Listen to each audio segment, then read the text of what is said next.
kebangkitan Islam bila berlaku, nampaknya sasaran utama yang dianggap sebagai tidak Islamik bagi kerajaan-kerajaan yang memerintah selepas peninggalan penjajah, yang ditentang oleh golongan Islamis, ialah penentangan terhadap undang-undang.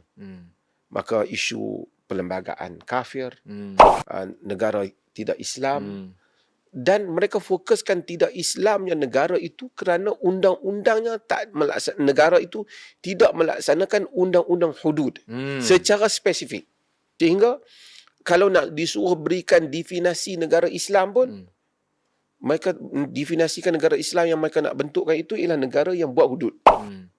Seolah-olah itu. Kalau tak ada yang tu, maka itu negara itu seolah itu kayu ukur. Seolah-olah negara-negara yang ada ni negara kafir, kufur, perlembagaan penjajah, jahiliah kafir kerana itu. Sebahagian orang Islam tak sempat untuk mempunyai prasangka yang lebih lunak untuk melihat positif kekuatan undang-undang negara yang mereka itu sendiri, elemen-elemen Islam atau spirit Islam yang ada di dalam undang-undang itu sendiri. Maksud Datuk undang-undang yang ditinggalkan oleh yang digubal, yang ditinggalkan. Kerana undang-undang itu sendiri melalui proses dah.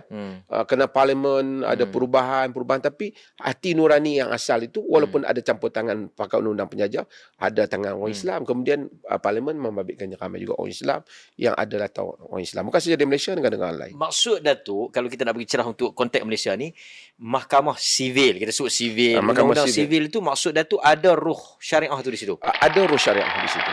Soal adakah dia 100% syariah itu bukan, tapi adakah ruang untuk syariah itu ada ataupun tak? Ada.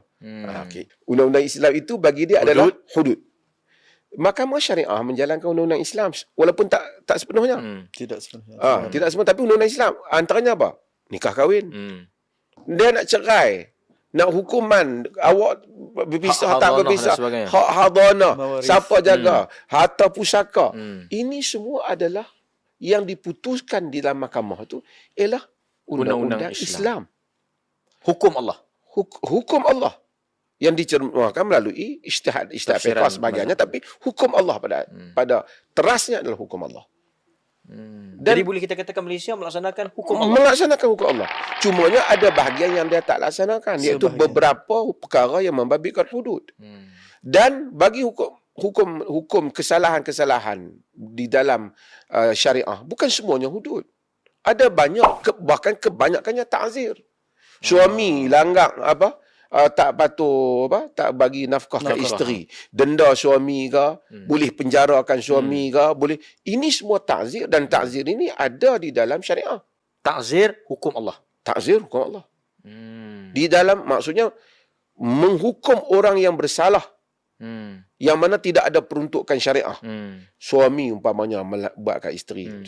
Hatta orang langgar lampu merah. Kalau kerajaan hukum, itu sebenarnya hukum ta'zir, dan itu adalah sesuatu yang diredai dari segi agama. Kerana perbuatan dia membahayakan hamba-hamba Allah yang lain. Okay, yang ni orang tak nampak. Mereka sangka tu bukan hukum Allah. Mereka kata lagi tak potong tangan itu saja hukum Allah. Ta'zir pun hukum Allah. Allah suruh juga. Kerana tujuan ta'zir apa semua ni apa dia? Tahqiqul adalah. Merealisasikan keadilan, justice. Sebab itu bila Nabi ditindas di Mekah, di dalam riwayat Al-Baihaqi, Nabi suruh sahabat pergi mana? Habasyah. Nabi kata kerajaan Kristian tapi adil. Nabi kata sesungguhnya di Habasyah ada raja tu Kristian, Raja Syi. Dia tak masuk Islam lagi masa tu. Pemerintahan dia Kristian. Dia tidak menzalimi seseorang di sisinya. Tidak dizalimi seseorang di sisinya. Kamu pergilah kepada dia. Sehinggalah Allah menjadikan untuk kamu jalan keluar. Maksudnya Nabi iktiraf kerajaan Kristian yang memberikan keadilan. Nabi puji. Apatah lagi negara yang dipimpin oleh orang Islam yang buat undang-undang yang memberikan keadilan kepada ni. Ya, kita tahu ada beberapa set undang-undang hudud tadi, tapi jangan kita katakan tidak ada ditegakkan apapun syariat Allah di Malaysia. Tak tepat. Bukanlah maksudnya tak dilaksanakan langsung. Jangan macam itulah. Artinya kalau kayu ukurnya hudud sebagai satu-satunya hukum Allah, tidak ada kerajaan Islam dalam dunia ini melainkan mungkin Saudi. Saudi yang buat. Saudi buat. Dulu ada percubaan nak buat di Libya. Mazakak tidak bersetuju untuk mereka kelang kabut buat hudud di Libya. Apabila diperdilah. Maksudnya Libya pun tak buatlah. Dan ada negeri seperti Sudan pernah buat hudud seketika dan kemudian tarik balik. Disebabkan syarat tu tak cukup. Bukan hudud tu tak bagus. Syarat tu tak cukup. Syarat pelaksanaan. Syuhud.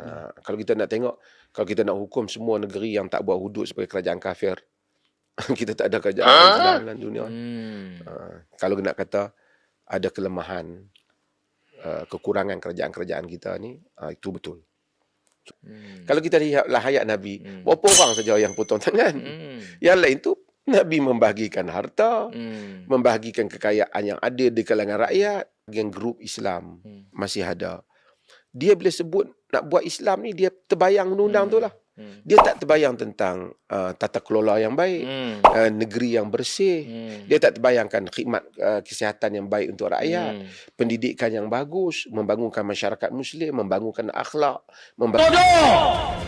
Hang bodoh! Bondan, tuan-tuan. Tong lencau. Yang ni tak termasuk dalam fikiran dia sangat. Sanggup maki hamun orang pasal isu hudud, padahal maki hamun tu canggah syariat. Dia nak tegak kerana dia kata dia nak tegak syariat. Nah, maki mencarut kerana nak tegak syariat. Undang-undang syariah nombor 1. Dia tak buah nama, tak apa, tapi spirit syariah tu ada. Nama itu tak penting, tak menjadi pembahasan. Hukum ruh syariah itu di situ. Kerana tugasan pemerintah tadi ialah menegakkan yang makruf, mencegah daripada yang mungkar. Kalau liwat di sini kena 3 tahun penjara, kalau di sana sampai 5 tahun, ataupun di sana sebat sampai 10 rotan, padan di sana umpamanya, kan. Bukan yang penting itu namanya, tapi yang penting itu tadi Asasnya. tahqiqul adalah. Itu menegakkan keadilan. Prosedur-prosedur yang Islam tetapkan itu menegakkan keadilan jika dikaji. Dan itu dipindahkan, dah pun ada set di sini untuk dipindahkan di sana. Mungkin untuk dah dibincangkan pun di sini secara masak oleh ahli undang-undang. Kalau kita nak lihat di sudut itu. Kalau kita tak nak lihat sudut mengkafirkan sudut itu, kita lihat di sudut proses mengislamisasikan atau memberikan ruh syariah kepada perundangan Malaysia, bukan perundangan peringkat negeri. Walaupun tak disebut mahkamah syariah. Walaupun tak disebut mahkamah syariah. Kata tadi, kalaulah apa yang diputuskan itu menafikan apa yang diharamkan oleh agama, jangan diharamkan dalam negara ni, itu memang menghakis lah. Itu memang Tapi betul-betul kalau menyerang sekiranya dia hanya cuba nak berpindah daripada dihukum di sini, dihukum di sana. Dan memang sedia ada di sana. Dengan sedia ada di sana, umpamanya. Maka itu bukan menghakis. Mungkin mengurangkan mahkamah di peringkat negeri. Mungkin. Tetapi dia tidak mengurangkan tentang mencegah kemungkaran tu yang dikendaki oleh agama. Tetap menyatakan tetap ada mungkar. Cuma hakim ni kan nak putus mungkar, hakim tu kan nak putuskan benda ni sebagai salah dari segi agama. Kita tak boleh nafikan ada golongan liberal secara umumnya melihat ni sebagai satu kesempatan. Peluang. Satu peluang, satu advantage, kelebihan untuk mereka. Ni juga kita tak, sebab tu kita kata umat Islam taklah terlalu. Ya, cuma sebelum kita pergi kerana geng-geng yang so-called liberal ni kan, mereka ni beramai juga ahli-ahli undang-undang ni, peguam lah segala macam kan. Mereka kadang-kadang mereka bergabung dengan macam-macam orang. Okey, tapi dia mungkin juga macam perjanjian Hudaibiyah lah kan. Dia membuka ruang baru pada kita. Walaupun nampak pada setengah pihak tu macam rugi, tapi sebenarnya Nabi lihat tak rugi, lihat kepada masa depan. Mungkin perjuangan baru kita itu ialah perjuangan kerana benda ni dah pindah dari sana untuk memberikan ruh Islam tadilah kepada mahkamah sivil ni. Negara kita, Islam banyak berpihak pada kita, elemen Islam ada, majoriti orang Islam. Kita pula rasa macam kita tak berupaya. Orang yang bukan Islam ataupun siapa, mereka sentiasa berasa berupaya. Itu pelik lah. Di negara-negara bukan Islam yang Muslim minoriti, mereka sentiasa rasa ada peluang. Kita tengok gerakan dakwah. Kita merasa kita lemah di tempat kita.